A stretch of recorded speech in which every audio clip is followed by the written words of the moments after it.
Hello YouTube, Shintigercurl here, that dude the straw hat, bringing you yet another awesome video.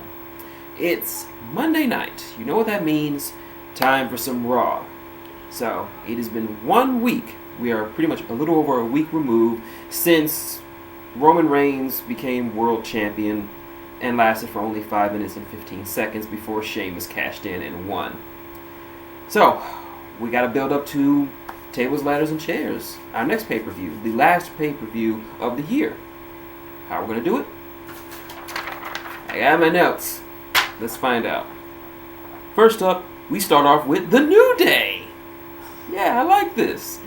We need to start the day with more New Day. They come out to a ticker tape celebration, and they're doing this in celebration of the new World Heavyweight Champion, Sheamus, coming out in a very slick suit. And from this point on, like several other wrestlers who I've given unique names to, Sheamus from henceforth will be known as President Sheamus, because he looks like presidential. He certainly looks more presidential than Donald Trump, but that's another video for another time. He talks about how he enjoyed beating the crap out of Roman Reigns last week, and how he says that he's going to have a new shirt made called Sheamus 515. It's like the Austin 316, but only with Sheamus. For his efforts after the celebration, he eats a Superman punch, and Roman Reigns, being smug as he is, takes the belt from him. Backstage, he is celebrating with his cousins, the Usos, and his best friend, Dean Ambrose, when the Authority comes in, saying that he needs to give back that title. He reluctantly does, but they also inform him that tonight, Sheamus will defend that title against Roman Reigns. But only with a single caveat. He has to do it within 5 minutes and 15 seconds. The exact length of Roman Reigns' title run. So that's that. Anyway, next up, Mizv TV with two very special guests, Rusev and his soon-to-be blushing bride, Lana. But this is not a story. Rusev and Lana are indeed engaged in real life. They've been dating pretty much since before Rusev came to the WWE. So, congratulations to them. I'm very happy for them. They really do deserve each other. Then Ryback comes out, and he basically all but calls Lana a slut, trying to remind us of that terrible, shitty, awful storyline that nearly killed the careers of 4 people. But anyway, we go to our first major matchup of the... Well, anyway, I'm sorry, I kind of skipped one. Our first matchup is Tyler Breeze, Prince Pretty, versus the Show-Off, Dolph Ziggler. This was an impressive bout, very good, a nice little rematch from Survivor Series. Good way to open up the show. These two have amazing chemistry in the ring together. Dolph Ziggler picks up the win. I'm kind of messed up in the head. Had some Alka-Seltzer Plus in a cup. Been sick, so excuse me. So anyway, backstage, Dean Ambrose is approached by the Admiral, Triple H.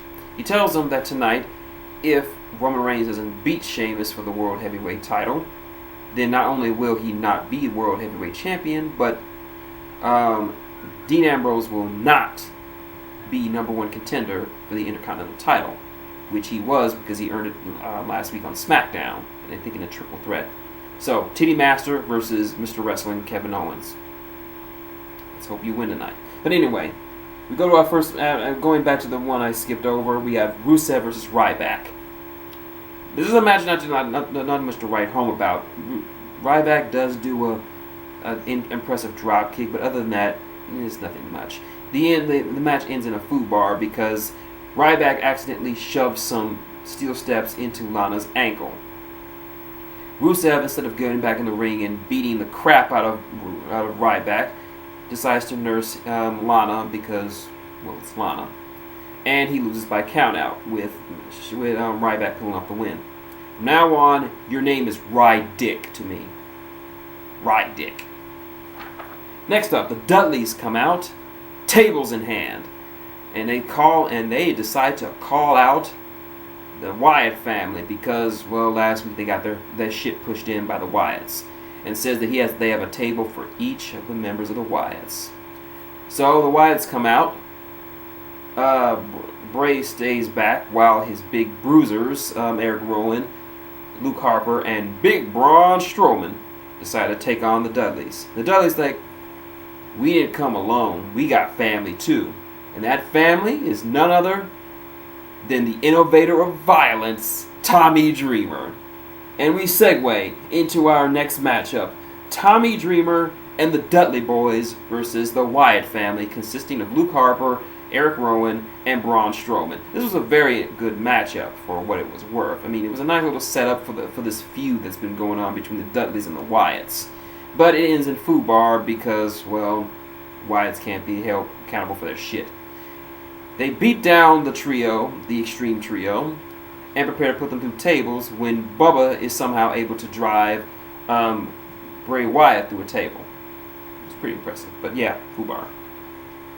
Next up, Goldust, the bizarre one, takes on United States champion Alberto Del Rio. This was a short but very intense matchup. As my friend Griffoon says, and I agree with him, Goldust really doesn't get the credit he deserves as a ring tactician. He has excellent ring psychology, but he is a magnificent worker in the ring. He is very technically sound. And thanks to getting off drugs and alcohol, as well as doing that DDP yoga, does wonders for everyone, he's never looked in better shape. This was a short match. That new finisher that Del Rio has is just fucking brutal. But yeah, Del Rio picks up the win. And he starts to beat down on old Goldust until the all-American Jack Swagger, a.k.a. Oklahoma, good luck in the Gamer Gauntlet tournament, comes in and makes the save. Next up, we have the Lucha Dragons versus the Usos in a number one contendership match for the tag team titles. And this match was good, but it was made better by the fact that the New Day were providing commentary, and they did a much, much better job than both Byron Saxton and Michael Cole. You have to hear it to believe it. But anyway, New Day jumped the ring. The match is foobarred because neither of them won. No, they don't have to face nobody at TLC. This segues into a backstage segment with the Lucha Dragons and the Usos with Sexy Power, Stephanie McMahon. She says that since neither of them teams lost, that they wanted to make it a triple threat match. So it will be TLC at TLC, the New Day versus the Lucha Dragons versus the Usos, but with a caveat that if Roman Reigns does not beat Sheamus for the World Heavyweight title in his title match tonight, there will be no title shot for the Usos. Yeah, just sticking the knife in and just, yeah, that's what I'm talking about. Anyway, next matchup features Brie Bella versus Sasha Banks. Yeah! But yeah, this is what you really could expect. It wasn't a great match, but still, it's Sasha Banks. I don't care. And not only did they take out Alicia, Don't Call Me Virgil Fox, but she also made Brie Bella tap out to the bank statement. I love you, Sasha Banks. Have my kids. Anyway, next up is the World Heavyweight title match between Roman Reigns and the current champion Sheamus. The caveats, as I said before, Roman must defeat Sheamus within 5 minutes and 15 seconds. If he doesn't, then not only will he not win the belt, but his cousins, the Usos, will not get their tag team title shots, nor will his best friend Dean Ambrose get his Intercontinental title shot against Kevin Owens. So, this was a short, brutal matchup. Race against the clock, basically beat the clock. And it looked like Roman was going to win until Rusev, King Barrett, and ADR come in there, Alberto Del Rio. And even though, technically he did win the match because of disqualification, he didn't win the title. And Sheamus finally gives a name to this magnificent gathering of greatness that I have been oozing over for months now. I called them the UN, but as of tonight they are officially called the League of Nations. That's right. Serving as president of the League of Nations is Sheamus. His vice president, the Bulgarian brute, Rusev. Ambassador to Mex America, Alberto, and the king of bad news, His Majesty King Barrett. Love this group.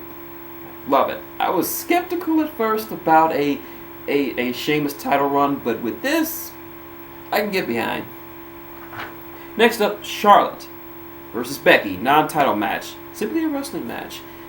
A little backstage things going on as Paige, who's doing commentary for this, and who, again, shits on Byron Saxton and Michael Cole, kind of instigated this whole thing for Becky to face Charlotte.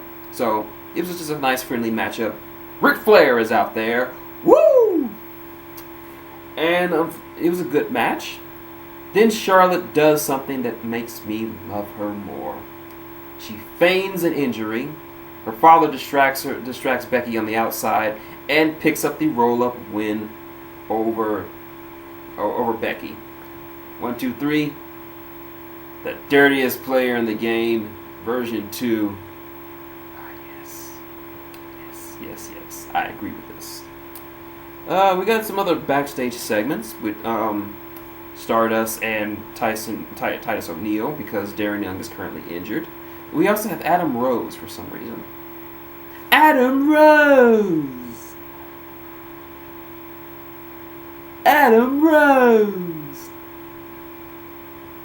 If you've ever watched the Mark Remark, you would get that.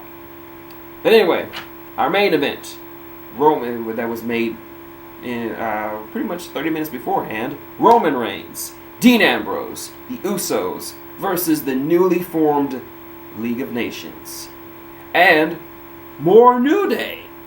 And they are not in a very good mood because of the recently announced triple threat match. So they talked to the Authority, and now this is a 7-on-4 handicap match. This was a very good matchup. I think Jimmy got injured on the outside because of his leg. I'm not sure if he was just selling it really good or if that was really legit. But if so, that's gonna suck for the Usos and to not be able to wrestle as a team. I mean, but yeah, this was an uphill battle. 7 dudes against 3. Needless to say, as their first outing as a new stable, the League of Nations and the New Day pick up the win as they beat down Roman Reigns and stand tall. My God, did they look magnificent. And that was Raw. My thoughts? As far as wrestling goes, this was not a very good Raw. More than half of the matches ended foobarred. So there's not that much to ask for that. As far as storytelling goes, this was a pretty good one. We got some nice setups for a lot of feuds setting up. We got a feud setting up between Ryback and Rusev. We got a feud setting up between. We got some more setup for the feud between Alberto and Jack Swagger. Sheamus continues to right now impress me as a champion. We got the formation of the the League of Nations. Charlotte is on her way to a nice little heel turn. And the New Day. Nothing more needs to be said about that. So anyway, that's my video. If you like what you see, link, comment, subscribe below. Got any questions, comments, or just want to talk about New Day or the League of Nations? Leave it below, I'll get back to you. Support the channel. As always, I'll leave the necessary links in the description. And of course, the chip jar is in the corner. There's that. All of it is appreciated. If you want to see more, you know what to do. So, until next time, Shintigercurl, that dude in the straw hat, saying good day. And please rise for the arrival of President Sheamus of the League of Nations. Hail to the chief, fella.